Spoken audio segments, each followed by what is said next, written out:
पांडवों को जब वनवास मिला था वो यही रुके थे। आपको ये बिलीव करने के लिए इसको देखना पड़ेगा। जो आंखों से दिखता है वो फ़ोन पे या मैं कैमरा में कैप्चर नहीं कर पाऊँगी।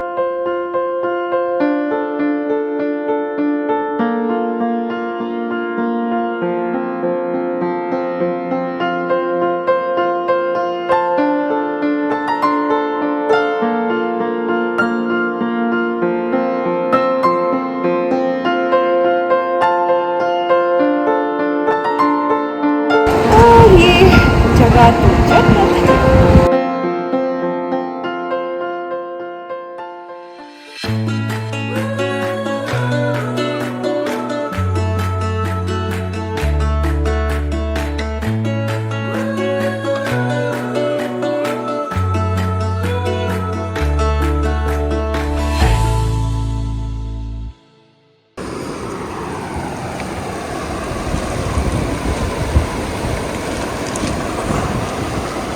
सो फाइनली हम पहुंच गए हैं हमारे कैंप साइट जिसका नाम है धनतेरस ताज, जो कि है 11,700 की हाइट पे।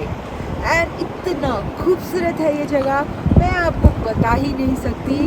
आपको ये बिलीव करने के लिए इसको देखना पड़ेगा। जो आंखों से दिखता है वो फ़ोन पे या मैं कैमरा में कैप्चर नहीं कर पाऊँगी, लेकिन दिस इज़ लाइक अ जन्नत। It's a mind blowing place.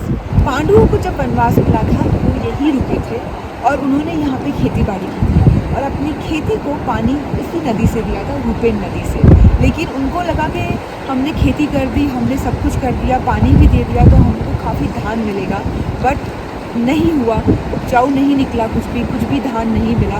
उस कारण उन्होंने इस रूपेन नदी को श्राप दिया था कि ये कभी भी किसी भी काम नहीं आएगी। कभी भी खेती में अगर इसका पानी दिया जाएगा तो वहाँ पे धान नहीं लगेगा। एंड ये इसकी कहानी है। और एक और बात ये है कि आप देख सकते हैं वहाँ ऊपर हमारा एक और कैंप साइट है जो यहाँ से हम जाएंगे। दिस इज़ लोअर वाटरफॉल और वो है अपर वाटरफॉल, जो कि काफ़ी ऊपर मुझे दिख रहा है। कल वहाँ पहुँचना है हमें, 5 घंटे का ट्रैक रहेगा। और मुझे, अगर आप देखेंगे, मुझे तो रास्ता दिख नहीं रहा, पता नहीं हम कैसे ऊपर जाने वाले हैं। मुझे तो काफ़ी स्टीप लग रहा है, डर भी लग रहा है कि हम लोग जाने कैसे वाले हैं। लेकिन हमारे गाइड, हमारे ट्रैक लीडर और हमारे टेक्निकल गाइड हम लोग को ले जाएंगे सेफली वहाँ पे। लेकिन आप देख सकते हैं कि वो कितना खूबसूरत है, कितना प्यारा है। और ये जगह तो जन्नत है। सो अपने मैं कैंप में आके बैठ गई हूँ, खाना खा लिया।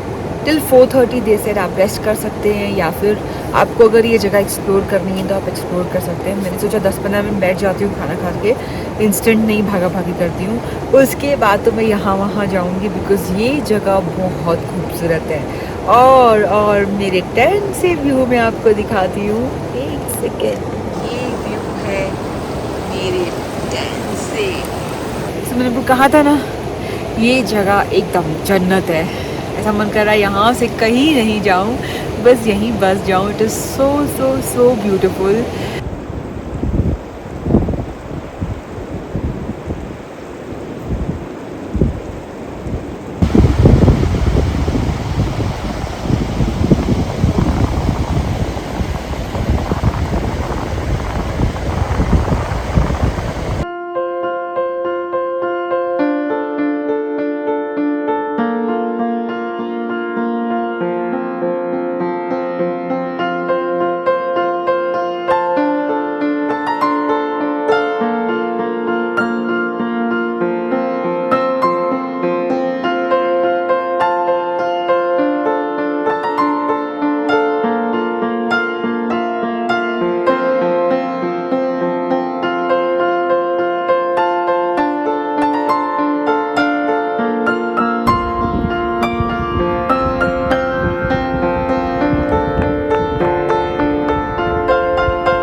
as you all know, now we are going to brief you about the technical things about this training. So before that, I would like to introduce our technical guide, Monu Bhai. Good evening everyone. मेरा नाम मोनू है और मैं उत्तराखंड के सांकरी का रहने वाला हूँ और पिछले 4 साल से मैं इंडिया के साथ काम कर रहा हूँ और 8 साल से मैं इस माउंटेनिंग फील्ड में हूँ। काफ़ी सारे ट्रैक्स किए हैं, कुछ एक्सपीडिशंस किए हैं मैंने इस बीच में। और अभी जैसे कि आप सब लोग आए हो तो सबसे पहले मैं पूछना चाहता हूँ कैसा रहा आप लोगों का ट्रैक 3 दिन का? कैसा रहा? मज़ा आ रहा है आप लोगों को? मज़ा आना चाहिए, इसके लिए आप आए हो यहाँ पे। तो अभी आप टेक्निकल ब्रीफिंग के लिए यहाँ खड़े हो तो मैं आपके 10 से 15 मिनट लेना चाहूँगा और मैं चाहता हूँ इस 10-15 मिनट में आप ध्यान से चीज़ों को सुने जो मैं आपको बताने जा रहा हूँ। तो आपको चलने में आपके जो ट्रेल थे वो इतना डिफ़िकल्ट ट्रेल नहीं था, आप नॉर्मल चलते थे, मतलब आपको कोई प्रॉब्लम नहीं है ऐसे चलने में। पर इसके बाद का जो ट्रैक है आपका वो थोड़ा डिफ़िकल्ट हो जाएगा। तो पहली चीज़ क्या है कि आपको उन सब चीज़ों के बारे में बताना है जो भी आप डिफ़िकल्टीज फेस करोगे इन 2 दिन में। तो क्या क्या डिफ़िकल्टीज़ होगी, एक तो उस चीज़ के बारे में आपको बताना है, ठीक है, पहला पॉइंट। और दूसरा पॉइंट ये कि जो भी सिचुएशन चाहेंगी जो हम फेस करेंगे उनके लिए हमने क्या प्रिपरेशन की है ताकि उनको कम किया जा सके। और तीसरा पॉइंट है कि इन सब के बीच में आपका क्या रोल रहेगा, आपको क्या करना है, ठीक है, उससे सेफ रहने के लिए, उनको फेस करने के लिए आपको क्या करना है।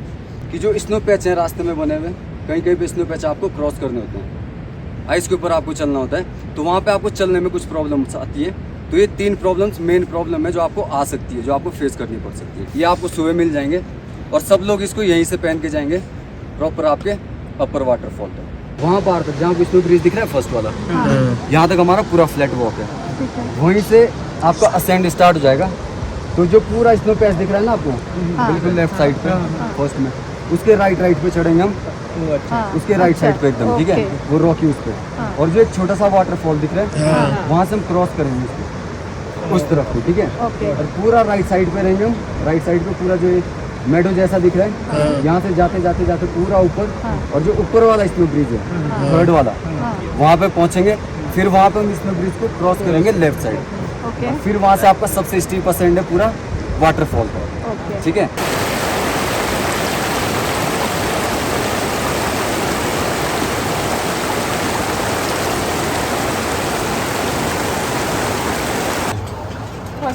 चाइना पास में ही है, हाँ, पर चाइना भी छोड़ के आ सकते हैं, ऐसा नहीं है।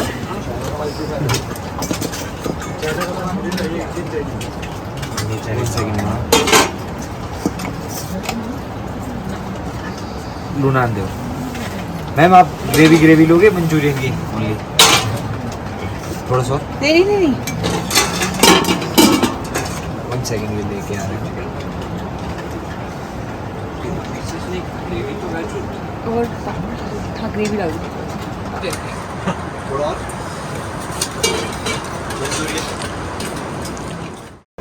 सो खाना खा लिया है, टेक्निकल ब्रीफिंग हो गई है हमारी, टेंट में थोड़ी मस्ती भी हो गई।